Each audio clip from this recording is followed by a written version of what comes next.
ñoom ñu moom seen bopp voilà. alors beneen actualité rapidement mooy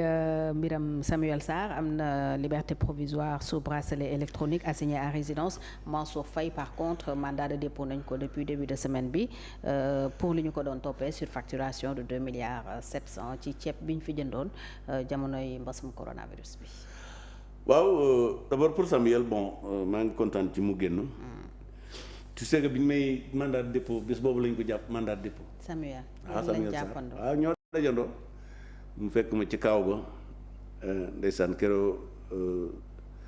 ndekki bi ma jox moom ndekki bi ma ndekkee moom ma ko jox parce que bi may jógee péri Rebeuss di ñëw boobu ndekkee guma moom ma ko jox man li ma gëm mooy Samuel Sarr wóor woon dem kaso. La prison n'est pas sa place. Et puis c'est un problème entre acteurs économiques. Projet boobu ñuy wax Samuel moo ko initié moo ko porté de bout en bout. West African Energy. waaw dugal ci ay acteurs économiques sénégalais jàpp naa ne lu ne yeyoo na ko ba mu des di dem kaso surtout lu jóge ci projet boobu. ñoom suñ demee ba am ay réeru seen biir parce que ñi ci bokk yépp pratiquement xam naa leen war nañoo am capacité problème yu ñu am ci seen biir ñu lijjantiku seen biir parce que liñ bokk moo ëpp liñ bokkut et je trouve inadmissible que non seulement coow li jóge ci seen biir bañ ay politiciens mën cee dugg ba jàpp Samuel Sarr mais au final nga gis ne manifestement il y a une volonté de d'écarter Samuel Sarr. comme yow dafa am ay dessous politique. absolument il y a des dessous politiques. xam nga Ousmane Sonko moom gànnaar day gës ci biir bi am ma ko mu ne daa ñëw fekk situation bi je l'ai repris en main de quoi il se mêle moom mosul tabax nguur dans toute sa carrière fekk nit ñi tabax usine nga je l'ai repris en main lu ci yoon ak en réalité Samuel Sarr moo nekkoon problème parce que c'est un adversaire politique. qui ne s'en cachait pas et un adversaire ginnaaw ñoom bëgguñu opposition milliardaire ñu ne xaaral waa ji yor énergie bi parce que société boobu milliardaire ngay doon ba ngay faat ñu ne xaaral ñu génne ko ci parce que loolu c'est-à-dire xam nga waa Pastef ñoom de ñoom li ñu bëgg jëm nit ñi leer na nañ du ñu am opposition bu am milliardaire ñu jàpp Samuel Sarr opposition milliardaire Farba Ngom ci kaso bi opposition milliardaire Macky Sall nañ ko éliminer mais Samuel Sarr fu ne waroon na faa dem ba mu des kaso même su fekkee am na ay problème seen biir war nañ ko mën a lijjanti et d'autant plus que les dernières informations yi ñu mujjee yor à la limite tout s'est écroulé tout s'est écroulé. Rapport d'expertise. Et ce qui est intéressant dans cette affaire le fait que Samuel aurait pu s'investir dans d'autres secteurs su ko neexoon mu yor xaalisam di investir ailleurs sur d'autres choses mais il a investi sur l'énergie. xam nga damay wax ne Sénégal yoral na pañe guro Macky Sall ci ñaari ñii l'énergie mu ñëw ci réew mi amoon na fi les émeutes de l'électricité amoon na Sénégal réew mi dëkkee xoy kamaj Macky Sall bi mu fiy jógee Sénégal a ngi jaay électricité bitim réew bi ci des mooy la Casamance on a défait le MFDC. Deuxièmement, avec le pont Gambie, mu créer une continuité territoriale ci ñi dëkk Casamance parce que bu njëkk boo masaan dem Casamance da ngay teel a xëy dem ci bac bi boo fa bàyyee fa ngay yendu la quiconque se rendait à Casamance savait qu'il n'y a pas de continuité territoriale et maintenant avec le bac guddeeg bëccëg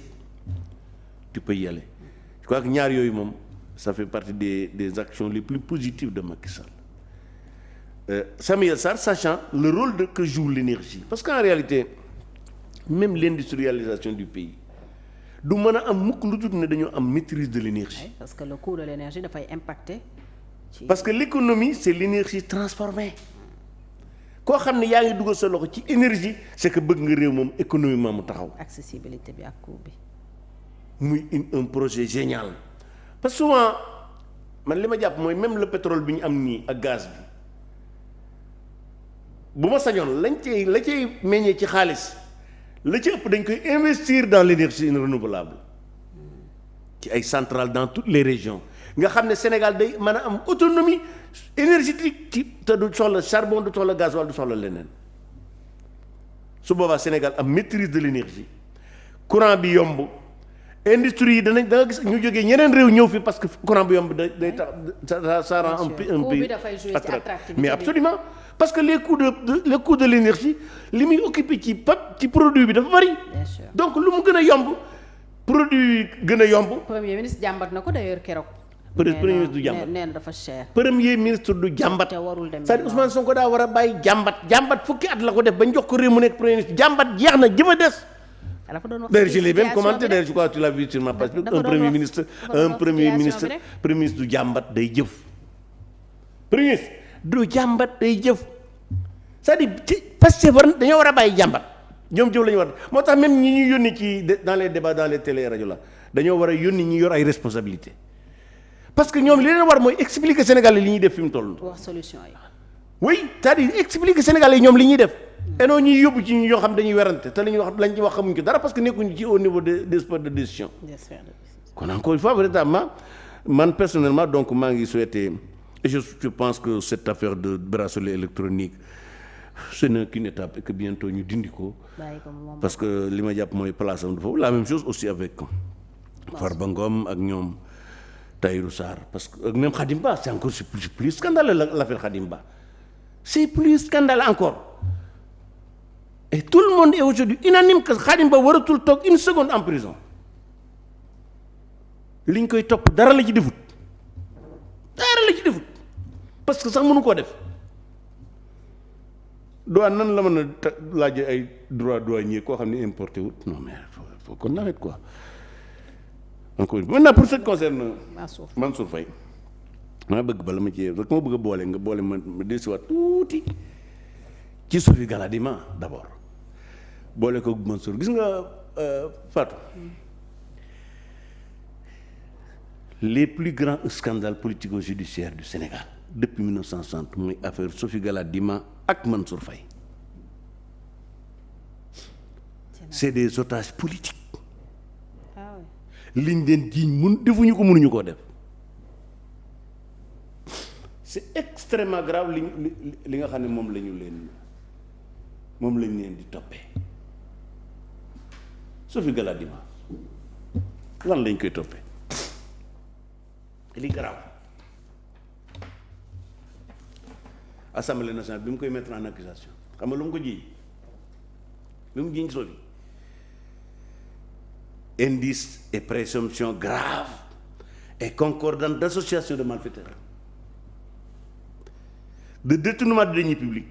d'escroquerie portant sur les deniers publics, de blanchiment de capitaux et de complicité de ces chefs d'accusation contre Madame Sophie Gladima.